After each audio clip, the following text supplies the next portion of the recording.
இலவசம் கொடுத்தா தான் ஓட்டு போடுவீங்க அப்படின்ற பட்சத்தில் நான் கூட கொடுப்பேன். காரு ஃப்ரீயாக கொடுக்கலாம், அதுக்குன்னு ஒரு ஓட்டுநர் தனியாகவே உங்களுக்கு ஃப்ரீயாக கொடுக்கலாம். இந்த மாதிரிலாம் ஃப்ரீயாக கொடுத்தா தான் நீங்கள் ஓட்டு போடுவீங்களா? அப்படின்னா இன்னைக்கு நீங்கள் ஓட்டே போட வேண்டாம். நீங்கள் மற்ற கட்சிக்கே ஓட்டை போட்டு இன்னும் நாடை சுடுகாடாக மாற்றுங்க.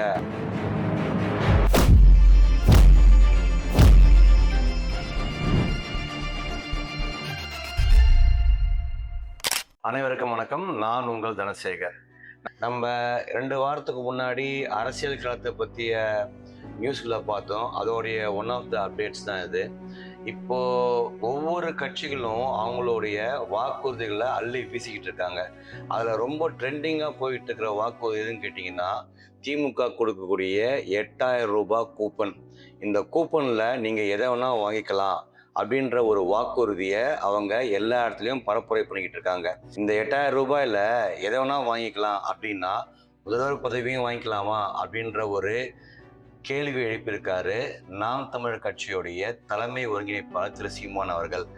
இந்த கேள்வி ஒரு எடக்கு முடக்கா இருந்தாலும் நியாயமான கேள்வி தாங்க தெரியுது. இந்த 8000 ரூபாய்க்கு எதை வேணா வாங்கிக்கலாம், நீங்கள் ஃப்ரிட்ஜ் வாங்கிக்கலாம், வாஷிங் மிஷின் வாங்கிக்கலாம் அப்படின்ற இலவசத்தெல்லாம் கொடுக்க கொடுக்க கொடுக்க மக்களுடைய ஆசையை தான் தூண்டுறாங்களே தவிர மற்றபடி மக்களை சுயமா சிந்திக்கிற ஒரு விஷயத்தை தடுக்கிறாங்க. இந்த தேர்தலுக்கு ஒவ்வொரு கட்சியும் ஒவ்வொரு வாக்குறுதி கொடுக்குறாங்க. அதுல கொஞ்சம் மாறுபட்டு நிற்கிறவன் தாங்க இந்த நாம் தமிழர் கட்சி. எந்த விதமான இலவசமும் கிடையாது அப்படின்றதுல ரொம்ப உறுதியா இருக்கிறாங்க. இந்த முறையும் அவங்க 117 ஆண்கள் மற்றும் 117 பெண்கள் வேட்பாளர்களை தமிழ்நாடு முழுக்க நிற்க வச்சிருக்கிறாங்க. அது மட்டும் இல்லாமல் மெயின் தொகுதி இதெல்லாம் பார்த்தீங்கன்னா சென்னையில் இந்த வில்லிவாக்கம், ராயபுரம், சேப்பாக்கம் இந்த இடத்துல எல்லாமே நல்ல படித்த அறிவுள்ள மற்றும் ஒத்த சிந்தனையுடைய வேட்பாளர் தான் நிற்க வச்சிருக்கிறாங்க. இந்த மாதிரி ஒவ்வொரு தொகுதியிலையுமே நிற்கிற நாம் தமிழர் கட்சியோட வேட்பாளர்களுக்கு திரு சீமான் அவர்களும் முடிந்த வரைக்கும் நேரில் போய் வாக்கு வங்கிகளை சேகரிச்சிட்டு இருக்காரு. இந்த மாதிரி பிரச்சாரம் மேற்கொள்ளும் போது அவர் ரொம்ப தெளிவாக கேட்கக்கூடிய ஒரு விஷயம் மது ஒழிப்பு. அதாவது எந்த விதமான மதமாக இருந்தாலும் மது குடிப்பது கண்டிப்பாக தப்புன்னு சொல்கிறாங்க. ஆனால் அரசே அந்த மதுவை டாஸ்மாக் எடுத்து நடத்துறது எந்த விதத்தில் நியாயம்? இது மக்களை அழிக்கக்கூடிய செயல் இல்லையா அப்படின்றத கருத்தை அவர் முன்வைக்கிறாரு. விட இன்னொரு பாயிண்ட்டை ரொம்ப முக்கியமாக சுட்டி காட்டுறாரு. அதாவது பெண்மணிகளுக்கு 1000 ரூபாய் இலவசமாக கொடுக்குறாங்கன்னு சொல்லிட்டு, அதாவது இந்த 1000 ரூபாய் கூட சம்பாதிக்க முடியாத வகையில் நம்மளுடைய பெண்கள் இருக்காங்களா? 60-70 வருஷமா ஆண்டு ஆண்டு ஆண்டு அதுக்கு உண்டான ஒரு சிஸ்டமை கிரியேட் பண்ணாமல் இப்போவுமே மக்கள் ஒரு 1000 ரூபாய் இலவசமாக தராங்க அப்படின்றத நம்பி இருக்கணுமா? இந்த 1000 ரூபாய் டிவைட் பண்ணிங்கன்னா ஒரு நாளைக்கு 30 ரூபான்ற மேனிக்கு, அதாவது நம்ம மக்களால் ஒரு 30 ரூபாய் கூட சம்பாதிக்க முடியலையா சுயமா?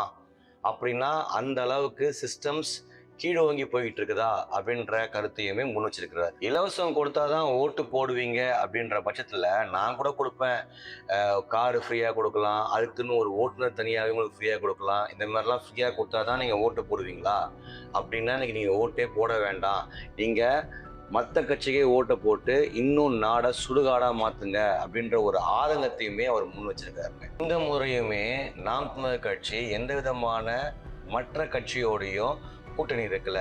ஆனால் திமுகவோ அதிமுகவோ பார்த்தீங்கன்னா எல்லா கட்சி கூடயும், அதாவது எந்தெந்த கட்சி கூடலாம் அவங்களால வைக்க முடியுமோ 6% ஓட்டு வங்கி இருக்கிற கட்சி எந்த கட்சியாக இருந்தாலுமே அவங்க கூட கூட்டணி வச்சு தான் ஜெயிக்கணுன்ற ஒரு யுக்தியை பயன்படுத்துகிறாங்க. இந்த மாதிரி கூட்டணிக்கு கட்சிகளை கூப்பிடுறவங்க நீங்கள் என்னைய கூப்பிடாமல் இருப்பாங்கன்னு நினைக்கிறீங்களா? என்னையும் கூப்பிட்டாங்க, எனக்கும் பணம் தரேன்னு சொன்னாங்க. ஆனால் நம்மளுடைய தமிழ்நாட்டை வளர்ச்சி விகிதத்தில் கொண்டு போகிறதுக்கு இது சரியான யுக்தியாக இருக்கிறது தான் நான் கை விட்டுட்டேன்னு சொல்லியிருக்காரு.